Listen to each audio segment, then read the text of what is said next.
अस्सलाम वालेकुम स्टूडेंट्स, उम्मीद है आप सब खैरियत से होंगे। आज हम चैप्टर 6 के न्यूमेरिकल्स करने जा रहे हैं। तो ये क्वेश्चन नंबर 1 है। इसकी स्टेटमेंट देखें। A man has pulled a cart through 35 metre applying a force of 300 newton, find the work done by the man. अब यहाँ पर गिवन डाटा अगर हम देखें तो हमारे पास चीज़ें गिवन हैं, डिस्टेंस गिवन है और फोर्स गिवन है। फाइंड क्या करना है? Find work done by the man. Work done हमने फाइंड करना है। एफ और एस की वैल्यूज़ गिवन हैं और डब्ल्यू की वैल्यू फाइंड करनी है। तो गिवन डाटा हम हेडिंग देंगे, गिवन डाटा लिखेंगे एस इज इक्वल टू 35 है, फोर्स 300 न्यूटन है एंड टू फाइंड में क्या लिखना है हमने? डब्ल्यू जो है उसकी वैल्यू फाइंड करनी है। तो चलें सोल्यूशन भी देखते हैं। वर्क का फार्मूला होता है एफ इंटू एस, फोर्स की वैल्यू 300, एस की वैल्यू 35, तो वर्क डन की वैल्यू आ गई 10500। साथ में वर्क डन का यूनिट क्या होता है? जाउल। ठीक है, तो ये आपके पास वर्क डन की वैल्यू आ गई कि एक मैन को 300 फोर्स लगा के 35 मीटर तक जो कार डिस्प्लेस करवाना है उसके लिए इतना वर्क डन करना पड़ेगा। तो ये है क्वेश्चन नंबर 1। नेक्स्ट हम देखते हैं क्वेश्चन नंबर 2। क्वेश्चन नंबर 2 की स्टेटमेंट देखें। अब ब्लॉक वेगिंग 20 न्यूटन। अब ब्लॉक है उसका वेट है 20 newton, lifted 6 metre vertically upward, 6 metre height given है। यहाँ पे अब हमें देखें वेट गिवन है, हाइट गिवन है एंड कैलकुलेट क्या करना है? Calculate the potential energy stored in. तो गिवन डाटा में हमारे पास है वेट गिवन है 20 न्यूटन, हाइट गिवन है और टू फाइंड हमने करना है पोटेंशियल एनर्जी। पोटेंशियल एनर्जी का फार्मूला होता है W multiply by H means mgh हम इसको भी कह सकते हैं। तो पोटेंशियल एनर्जी वेट की वैल्यू कितनी है? 20, W की जगह हमने लिखा 20, हाइट है 6 मीटर, तो पोटेंशियल एनर्जी की वैल्यू आ गई 120 जॉल। ये है क्वेश्चन नंबर 2 हमारा। नेक्स्ट हम देखते हैं क्वेश्चन नंबर 3। तो रिज़ल्ट हमारे पास यहाँ पे क्या आया कि जो पोटेंशियल एनर्जी है, potential energy stored in is 120 जॉल। Question number 3, एक कार है उसका वेट अब यहाँ पे गिवन है 12 किलो न्यूटन और स्पीड है 20 metre per second. Find the kinetic energy. Kinetic energy की वैल्यू हमने फाइंड करनी है। तो अब जो वेट गिवन है उसको हम न्यूटन में कन्वर्ट कर लेते हैं। चूँकि पहले किलो न्यूटन में है तो W is equal to 12 kilo newton. Kilo की जगह हमने 10 की पावर 3 लिखा। वे W is equal to 12 into 10 power 3 newton. Speed कितनी गिवन है? हमें 20 metre per second. Kinetic energy find करनी है। काइनेटिक एनर्जी का फार्मूला हम पढ़ चुके हैं। काइनेटिक एनर्जी का फार्मूला होता है kinetic energy is equal to half mv²। अब यहाँ पर v की वैल्यू तो हमें गिवन है, v हमें नॉन है 20 मीटर पर सेकंड, लेकिन मैस नहीं गिवन। तो वेट से पहले हम निकालेंगे मैस की वैल्यू, फिर इस फार्मूले में वह मैस की वो वैल्यू पुट करेंगे और देन हम फाइंड कर सकते हैं काइनेटिक एनर्जी की वैल्यू।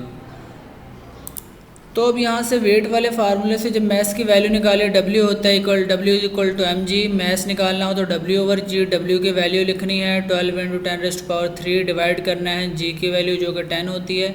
तो मैस की वैल्यू आ गई 12 इंटू 10⁻² किलोग्राम। अब इस मैस की वैल्यू को हमने काइनेटिक एनर्जी के इक्वेशन में जब पुट किया तो 12 को 1/2 mv² था, v² हमने 20 का स्क्वायर लिया 400 हो गया हाफ। और मैस की वैल्यू जब पुट की, अब देखें मैस है 12 इंटू 10 की पावर 2। जब इसको हमने फार्मूला जो था उसमें चूँकि 1/2 है तो 2 से डिवाइड किया तो ये क्या हो गया 6। अब काइनेटिक एनर्जी क्या आ गई? 6 मल्टीप्लाई बाय 10 की पावर 2 मल्टीप्लाई बाय 400। तो इनको जब हमने मल्टीप्लाई किया तो ये हमारे पास आंसर आया 2,40,000 जॉल। इसको दोबारा अब हमने किलो में कन्वर्ट कर लेना है, किलो जाउल में। तो ये जो लास्ट वाले 3 जीरो आ रहे हैं इनकी जगह हम लिख लेंगे 10 की पावर 3 मीन्स 240 इंटू 10 की पावर 3 जॉल। और 10 की पावर 3 की जगह हम लिख सकते हैं प्रीफिक्सेस यूज़ कर सकते हैं किलो। तो काइनेटिक एनर्जी इक्वल आ गई अब यहाँ पे 240 किलो जॉल। ये था हमारा क्वेश्चन नंबर 3, जिसमें रिजल्ट क्या है हमारे पास? जो kinetic energy is equal to 240 kilo joule होती है। नेक्स्ट क्वेश्चन नंबर 4, ये बड़ा इंपॉर्टेंट क्वेश्चन है इस चैप्टर का। मैस गिवन है 500 kg स्टोन का और वर्टिकली अपवर्ड थ्रो किया गया with a velocity 15 metre per second. Find potential energy, maximum height and kinetic energy when hit the ground. तो एक तो पोटेंशियल एनर्जी फाइंड करनी है जब वो मैक्सिमम हाइट पर होगी बॉडी जो है स्टोन है, और दूसरा जब वो हाइट पे जाके वापस उसने आके ज़मीन को हिट करना है तो उस टाइम उसकी काइनेटिक एनर्जी भी फाइंड करनी है। पोटेंशियल एनर्जी के लिए हमें जो वैल्यूज़ चाहिए वो m और h की वैल्यू चाहिए। अब चूँकि यहाँ पे मैस गिवन है लेकिन हाइट नहीं गिवन, और दूसरा पोटेंशियल काइनेटिक एनर्जी के लिए हमें रिक्वायर्ड होती है m और v। यहाँ पे मैस भी गिवन है, स्पीड भी गिवन है, तो पहले हम पोटेंशियल एनर्जी फाइंड करेंगे, वहाँ से काइनेटिक पहले काइनेटिक एनर्जी हम इसकी कैलकुलेट कर लेते हैं। गिवन डाटा क्या है, पहले गिवन डाटा लिखना है। m is equal to 500 gram, kilogram में किया तो 0.5 kg। वेलोसिटी स्पीड कितनी है, vi उसकी 15 मीटर पर सेकंड है। पोटेंशियल एनर्जी फाइंड करनी है, टू फाइंड में पोटेंशियल एनर्जी लिखेंगे हम, काइनेटिक एनर्जी। अब नेक्स्ट हम सोल्यूशन की तरफ आते हैं। सोल्यूशन इसका क्या होगा, अब चूँकि इसको थ्रो किया गया वर्टिकली अपवर्ड, तो vi की वैल्यू है 15 मीटर पर सेकंड। vi की वैल्यू यहाँ पर आ गई 15 मीटर पर सेकंड। चूँकि बॉल ने मैक्सिमम हाइट पर हम उसकी पोटेंशियल एनर्जी चाहते हैं, मैक्सिमम हाइट पर जब बॉल जाएगा तो मैक्सिमम हाइट पर कुछ टाइम के लिए बॉल रुकेगा और फिर दोबारा डाउनवर्ड मोशन अपने स्टार्ट करेगा। तो उस टाइम में जब एक बॉल अपनी मैक्सिमम हाइट पर होगा तो उस टाइम उसकी vf 0 लेंगे, क्योंकि बॉल रेस्ट पर आता है कुछ टाइम के लिए। तो हमने फाइनल वेलोसिटी 0 ली, g की वैल्यू माइनस रखनी है क्योंकि बॉल वर्टिकली अपवर्ड मूव कर रहा है और हमें पता है कि मूविंग अपवर्ड बॉडीज़ के लिए, अपवर्ड मूविंग बॉडीज़ के लिए g की वैल्यू नेगेटिव होती है। तो g is equal to -10, h की वैल्यू अब यहाँ से कैलकुलेट करेंगे। तो h की वैल्यू हम as third equation of motion use की, 2gh is equal to v f square minus v i square. तो यहाँ से हमने 2g -10h है, यहाँ से हमने वैल्यू कैलकुलेट कर ली h की, जो कि 11.25 मीटर आ गई। अब हमने कैलकुलेट करेंगे हम पोटेंशियल एनर्जी। अब चूँकि potential energy is equal to होता है mgh, तो अब हमने मैस की वैल्यू लिखी 0.5, g की वैल्यू रखी 10 और h की वैल्यू रखी 11.25। तो पोटेंशियल एनर्जी की वैल्यू आ गई 56.25।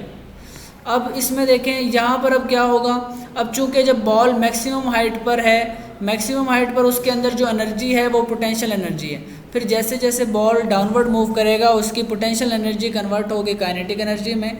और जब बॉल जस्ट ग्राउंड हिट करेगा, जब बॉल ग्राउंड को आकर हिट करेगा तो उस टाइम उसकी एनर्जी इक्वल होगी जो हाईएस्ट पॉइंट पे पोटेंशियल एनर्जी थी।